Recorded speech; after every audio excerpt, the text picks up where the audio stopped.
of the workers. And then 70 million people are working in the informal. Right? Bukan penerima upah. PPU. So, and then they don't even have rights. Yeah, that's right. To participate in jaminan pension. Okay, many people talk about jaminan hari tua. Yes, but if you go to the BPJS website and do simulation yourself, there's a calculator in the BPJS website. If you enter your income and click how many years you contribute, you can get the numbers, like 100 million or whatever. It looks big, but if you divide by how much you spend every month, it's like 4 years, 5 years, Gone. you finish. Basically. Time, say 20, 30 something years ago, all parents wanted their children to be civil servants because they're after the pension. Same for my parents. Yes. So if you have a job in government office, you will have pension. Will secure. Your grandparents had no idea about stop working and one day, because when you stop working, you don't have income. That's it.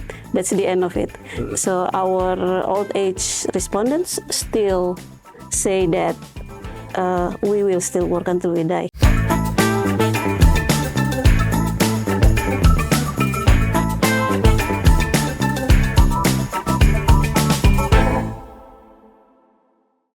Okay, good afternoon, everyone, and thank you so much for joining us again in the PRAKARSA podcast. So today we have a very special guest, which will talk about social protection system, and it's not other than Pak Ippei Tsuruga from the Social Protection Program Manager from International Labor Organization in Indonesia, and also we're also accompanied by Bu Victoria Fanggidae, PRAKARSA's Executive Director. So please say hi if you want to, Pak Ippei and Bu Victoria. Hi everyone. Hi everyone. Nice to see you again. Okay, thank you so much for joining us in here today. We're going to talk about social protection system in Indonesia. So because it's very related to both of our organization's experience. We've been pushing in the PRAKARSA, we've been pushing on social protection reform for the last 20 years since we were first established, and also we found a lot of similarities in our agendas advocacy to ILOs, especially you, Pak Ippei, as the manager. So maybe we're going to talk about aging, about social protection law, about universal health coverage, maybe about national pension, about informal workers and everything about social protection. So please, if you wish, stay until the end of the podcast. So yeah, I'm going to start from Pak Ippei, maybe. So I don't want to jump directly into the substance. So because a lot of people have maybe seen you before in social media, but not a lot of them knows you. So if you can share to us what's your background, what do you love? Because I know you love street photography, so maybe you can share a bit about that. And also, how does it connect to your advocacy as a manager in social protection in ILO? Please, Pak Ippei, if you wish. Okay, that's a very difficult question to connect my photography hobby and my work. Okay, maybe to start, yes, I'm originally coming from the remote village in Hokkaido, Japan. I assume many of Indonesian people know Hokkaido because of snow, and then also the region that produces a lot of milk and cheese. But my village was very small. We only had a 7,000 population 40 years ago when I was a kid. And all my friends were farmers' sons. And my father's mothers were working in agriculture cooperative. It's a kooperasi. Yeah. And my grandfather was a first generation farmer. So he opened the land by cutting the trees and producing potato. So he was a kentang farmer. Kentang. Kentang farmer. Yeah. So then our main industry in our town was basically potato chips factory. Okay. And we had a big potato chips factories because we only had a potato. Basically, we didn't have rice, unlike Java Island here. Yeah. So, and then when I was a kid, I think we had demographic bonus period in Japan. Okay. So my parents were working from Monday to Saturday. But at that time, we only had one day off. And from, I think, 7 o'clock in the morning until like 12 midnight, and they come back. And so that was a great time. And their wage increased a lot because that was demographic bonus period, just like Jakarta today, Indonesia today. If you work longer, harder, you get more money every year. Pay increase, income increase as much as you can. So that was, I think, the period I was born. So I really feel like Indonesia today is at the middle of my childhood in terms of a demographic pyramid. Okay. So Interesting. then after that, my generation, for the last 30 years, Japan experienced the end of demographic period. That means we had, I think Japan was only the countries that had no wage growth for the 30 years. For 30 years. Yeah. I hope it will not happen in Indonesia. I mean, Please don't. Yeah. But the lucky thing I experienced is that Japan started the pension system in 1960, yeah. 60, yeah. 20 years before I was born. Yeah. So that means agricultural farmer, including my grandparents, now he's 99 years old, but he still earns 40% of minimum wage from the national pension system. So it's kind of lucky for me, right? I was not there when he was young. So, but I'm the one who may have to take care of him if there were no pension system. If no pension available. Yeah. So I'm quite grateful for that system because including farmers, informal economy workers had a full access to regular monthly income. Now, at that time, I was not in this world, right? Yeah. So I couldn't encourage him to save money as grandchildren. But so, I mean, that's kind of my background compared to the demographic structure in Japan and how I see the period in the current period in Indonesia. And you want to know more about how I came up with the Social Security here? Protection. So yes, after graduation from my high school, I had to leave my village because we didn't have college in my hometown, basically. So you have to migrate. Exactly. So to city. Probably it's similar here, right? If you were born in, I don't know, middle of Sulawesi, probably you had no choice. You have to go to Makassar or you may have to come to Java. So the same happened, right? So I studied in, I think, 1,000 kilometers away from my hometown for the university. So I was almost only the student, not the first, maybe only the student in my grade to study in college at that time. Most of my friends are still farmer today. So, and then after master degree, I started working in JICA. You know JICA? Yes, JICA. MRT, Jakarta. We're in the same table in Luansa. That's right. Those JICA people. So then spent 5-6 years before I moved to the ILO. Then after moving ILO, yes, I've been working on social security policies across the world, starting from Geneva, working on the research on the informal economy and social protection for 2 years. Then I moved to Bangkok, regional office of the ILO for the ASEAN Pacific. And then I started working for Indonesia. So that was 2017, I think. Then I moved to Jakarta, 2020. At the time, our new BPJS Ketenagakerjaan was pretty new, It's very nice. 2 years old, something. That's right. Yeah, so you saw that from quite beginning. At that time, yes. Yeah. They didn't have a That's interesting. Plaza BP Jam Sostek Not yet. They haven't changed Karaha. the label. It's still Jam Sostek. Exactly. So, yes, so I'm happy to work in Indonesia and see the important changing Change, yeah. momentum. We call that Big Bang, 2014, 2015. Okay. Big Bang in Indonesia social protection, social security system, because something like that never happened before, as you might have known already.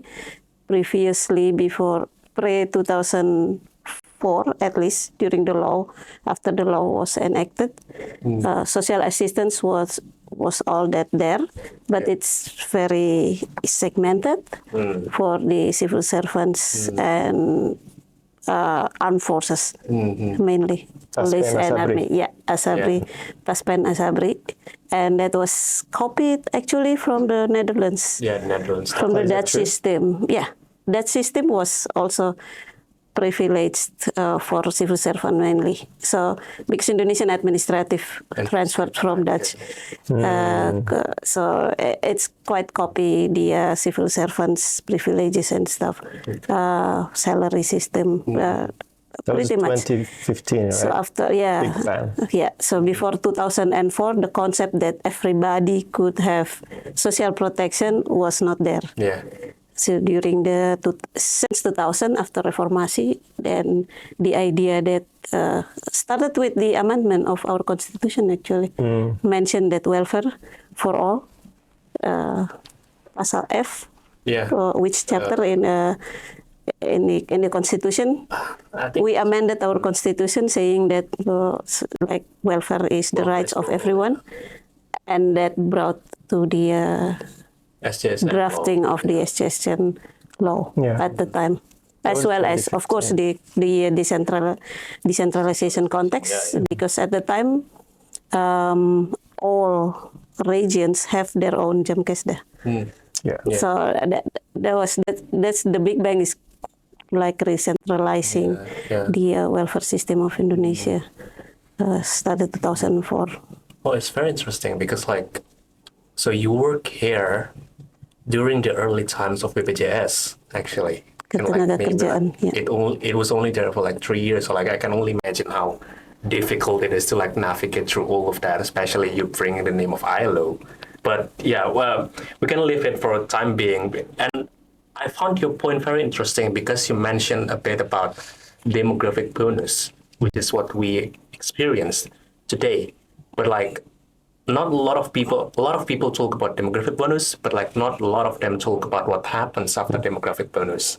It's like people will become aging and everything. And it's central to your work, the aging populations and everything. So what's your view on like all of this, like Indonesia is becoming aging, and what steps are necessary to be taken by the government? What kind of reforms are necessary? Probably like it's going to be like the JP or like the pension schemes or everything. So like if you can share your point of view, that would be great, Ippei. Okay. I think suddenly it became a technical, right? Yeah, it's true. I haven't talked about photography yet. Like I can come back to that. We will come back to that topic. So, yes, the coverage is a main issue in this country. As I said, looking back to not only Japan's history, but also my family history, 20 years later, 30 years later, all of us must have a regular income until we die. Otherwise, our kids will have to continue paying 40% of minimum wage to me. That would be the situation. So the question, I think the missing point in the policy discussion these days here in Indonesia is that can we continue paying minimum wage or half the minimum wage to our parents until they die? Okay. Because we tend to think, oh, we need to save money for our own future. But my feeling is that can we pay half the minimum wage to our parents That's true. until probably 80 years old, 90 years old? We don't know yet how many years we need to pay. So do we have enough savings to continue paying them? That's probably more kind of a question that people can feel this is our issue. Because it's not really far, 20 years later. Right? So the coverage is the issue. Jaminan pension only covers 40 million, no? Yeah, 14 like out of like 119 million. Exactly. Like a very low number actually. And the Pekerja penerima 14 is like total. Yeah. BPJS Naker, 40 something million. so, 41% yeah, of the workers. and then 70 million people are working in the informal, right? Bukan penerima upah, Yeah, PBPU. PPU. Yeah. PPU. So, and then they don't even have rights Yeah, that's Yeah. right. to participate in Jaminan pension. Okay, many people talk about Jaminan Hari Tua. Yes, but if you go to the BPJS website and do simulation yourself, there's a calculator in the BPJS website. If you enter your income and then click how many years you contribute, you can get the numbers, like 100 million or whatever. It looks big, but if you divide by how much you spend every month, it's like 4 years, 5 years, Gone. you finish. Yeah. Basically, gone. because it's saving scheme, right? It's just a different policy design between Jaminan pension and the Jaminan Hari Tua. JP has a design for BPJS to continue paying benefits until you die, right? So, of course, if you live longer, you can get more in total, right? In that sense, you wouldn't have to worry about the amount of saving you have. But for JHT, I mean, it's saving, you're saving. One go. You will see the level of balance will continue going down while you are aging. So this is only the program that most of people in this country have. And so in my view, program like a Jaminan pension should cover all citizens in Indonesia. That's probably the most important, urgent issue here. But it doesn't have to be Jaminan pension. It can be a new program. It's okay. But program design. Providing regular income after you cannot work anymore because of old age. I think that's something so very important, and not many people or stakeholders see it that way. Because our research in 2024 seeing that the concept of pension, like in our worldview, annuity is not really something that people are familiar with. So payment regularly, that the word regular itself already difficult for people, many people to comprehend. Why is that? Because we're very familiar with informal workers, like everyone's basically paid work, hourly basis wage, and also monthly basis wage. In people's mind is only civil servant.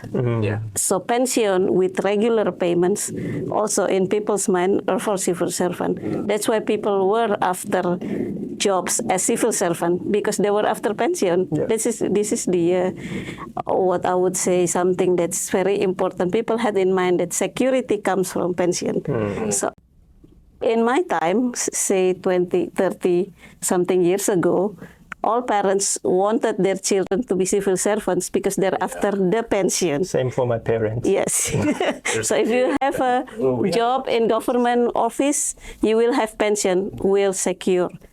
That thinking's already in like all parents' mind, but in reality, how many % of people get employment in the government jobs? So and then they will see that as a privilege. It's something that not people like us who work with wages that is irregular. So how come we think about something regular coming from our daily life, which is very irregular in all senses, in all spheres. So I think we have homework more than just also regulation, but also kind of, I wouldn't say like cultural something, but if the government think that we have to change also our mindset, that the security that you wished for your children should come from pension, that the state actually can design something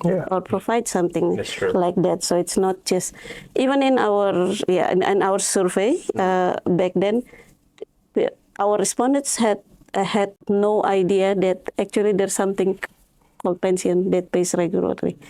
And in their mind, they're still, I just want something big like JHT, so I can use it for usaha. Like if you ask 190 people from 100 respondents, the answers will be the same. They will better use it for modal. To pay. So the idea about something that's regular, maybe small but regular, it's still at the community level.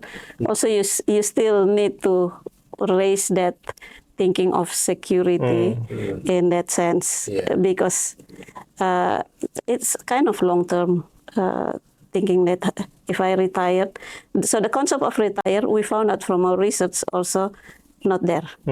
So stop working. Like you mentioned, your grandfather, your grandparents had no idea about stop working, and one day, because when you stop working, you don't have income. That's it. That's the end of it. So our old age respondents still say that we will still work until we die, kind of things like that. Until 2024 at least. So this is a homework plus to the regulatory framework or design, policy design that we have to work on, because there are so many of us, we are aging. So you're familiar with the term becoming old before becoming rich. That book, Professor I think. Tony. Becoming old before becoming rich. So that's what I think what Indonesia would need to eye opener. Look at that way concept of benefits when risk of not working there. Now people start to be familiar about the risk of health, because BPJS Kesehatan is pretty wide coverage, but not old age yet. Old age is very cultural. Also, this is like our findings. It's still very cultural. If I'm old, then it's my children's responsibility to take care of me, including like everything. All my living costs will be covered. I will live with them, take care of their children, and the idea still cultural. Still a bit cultural. Those kind of ideas, like culturally, that makes why a lot of Indonesians youth are actually living in a sandwich generation period. You have demographic bonus at the same time, but like there's no one that pays for the people, the elderly, for example, or the children. So like a lot of youths are actually in the sandwich, this thing called like sandwich generation. And it's like both cultural and also structural. So you have the thinking design there, but you, what I conclude from our like conversation so far is that you have to do something with the policy. And so I want to ask you, like, what does ILO has to say about this? It's like you mentioned coverage, you mentioned adequacy of benefits, for example, and one of your recommendations is to increase the defined contribution, the DC, because like it's quite low compared to our peer countries. But like generally, what does ILO has to say about reforming our like old age and pension system? Maybe to start, yes, I talked about coverage, right? That's one thing, because currently the legal coverage, that means basically large and medium enterprises are mandatory for jaminan pension, and small and micro enterprises are kind of voluntary. They don't have to register their employees. That's the legal coverage. But if you have a choice, your business is already difficult in condition. I mean, this is not charity, right? Yeah. So many workers work in that segment, basically small and micro enterprises. But they don't even have a mandatory coverage. They may have to negotiate with their employers, but in reality, I think jaminan pension is only for large and medium enterprises. That's my perception, also from the data. So maybe the first step is to gradually increase this legal mandatory coverage to small and small and the micro enterprises, right? And the second, jaminan pension benefit level is still lower than the ILO's Social Security Minimum Standards Convention. That requires 40% of your previous wage after you contribute for 30 years. So that need to be increased because currently BPJS only provide 30% after 30 years contribution. So that is lower than 40%. So the formula also need to be revised, even for JP. Yeah, that's true. Even you have the best case scenario, JP 30 years, it's still lower than the international standards. So like we have a problem with that, and you talk a lot about like the coverage to like expanding the legal coverage for people, but what about the adequacy of benefits? Do people like have enough from their pension? Like, what's your view on this? So if you fix this benefit amount problem, then you will get 40% of what you earn. For example, the Jakarta average wage is 5.5 million, for example. Let's say 5 million. And 40% is 2 million, right? Yeah. But 2 million today. But it should be indexed to like wage growth, inflation. And economic growth. So what you entitled today will continue increasing because there is such an indexation mechanism. We call it indexation. So BPJS automatically inflated. So 2 million today will be like 4 million in 20 years time, for example. True. So it's defined benefit. Defined benefit. Not defined contribution. Defined benefits. Defined benefit. So we promote this strengthening this defined benefit component, and then JHT or defined contribution scheme can still remain as a top up. If you work in a large company, you can afford to pay more, and you want to get more in the future. You can have a third layer. This is a JHT. Provident. That's what I think. But for most people, we need something else at the bottom to guarantee minimum. So like social pension concept. Pension system in Japan. Yeah, it's true. Do you have anything to say about this? I think we. In the discussions on the revision of national social security law, also this issue has been raised about the need for proposal from ILO about social pension and different layers of contributions and segment. I think that's probably an affirmative action for those at least at the bottom deciles of the income group. So just like PKH, but more pension, because now PKH has elderly people component, which kind of acts as a pension, bansos, social assistance, but like regular income, which in our research also it's very useful because usually the elderly group members of the family not having income, but now from PKH, it contributes to the household's income.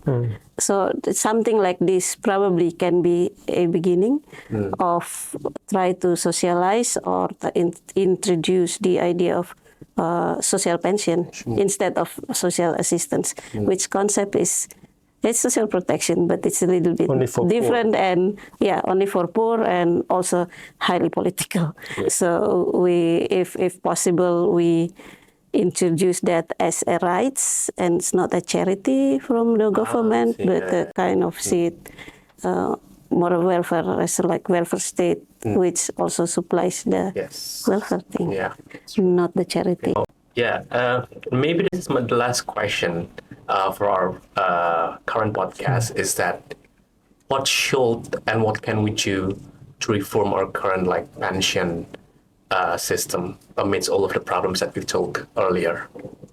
I think, in my view, the ongoing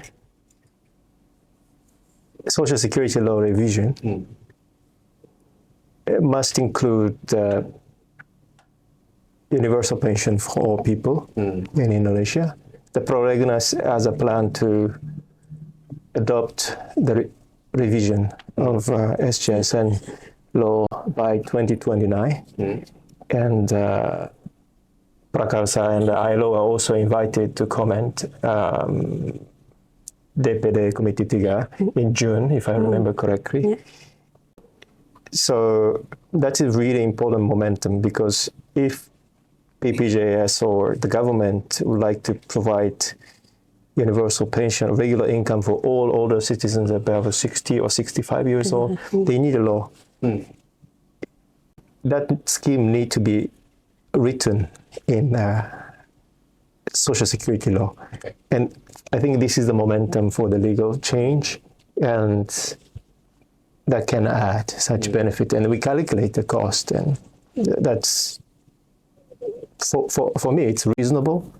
Like 36 trillion rupiah can provide 500,000 rupiah every month for all people above 75, sorry. If we want everyone to be covered above 65, 120 trillion, which is similar to MBG, for example. And then, and then Bansos budget this year is 500 trillion. Yeah, 500. So it's just a matter of which puzzle piece we want to prioritize to put in the picture. So money is there. And so if people's will, political will exists, and it will happen, in my view. And then, if we, even though we start small, people will start understanding, the culture may start changing. But unless we start to give money regularly every month, people will probably not know. It is. It's true. That's how I feel. That may be the starting point, in my view. If you have anything to add, Arya? Yes, so you said money already. I wanted to say money because it's in either the regulation or the budget allocation. But budget allocation is pretty much, as you said, the money is there. Now it's political will. I would say this as an Indonesian national, that the government needs to really give more attention to social protection and especially social security, because social assistance receives a lot of attention from the government because it's low-hanging fruits for political gains, I would say. But social security has less of the attention from the government because it's not as easy to reap the harvest in political votes or political gains. So what we need here is more on political will for our government to look at these aspects more on the welfare, to do what the Constitution's mandate to all people of Indonesia, and not short-term political gains instead of short-term, just political interest and gain, but it's for the people's welfare. So I think we have, we don't have less smart people, actuaries, to do all this calculation to come up with the figure. So we have already the figure. If it's possible, then it's doable. But if you want it or not, so I think it's, in addition to that, it's the political will from the government. I think that wraps it all needed for this current podcast. Thank you so much, Ippei. Thank you. It's nice to have you here, and thank you so much, everyone, for listening.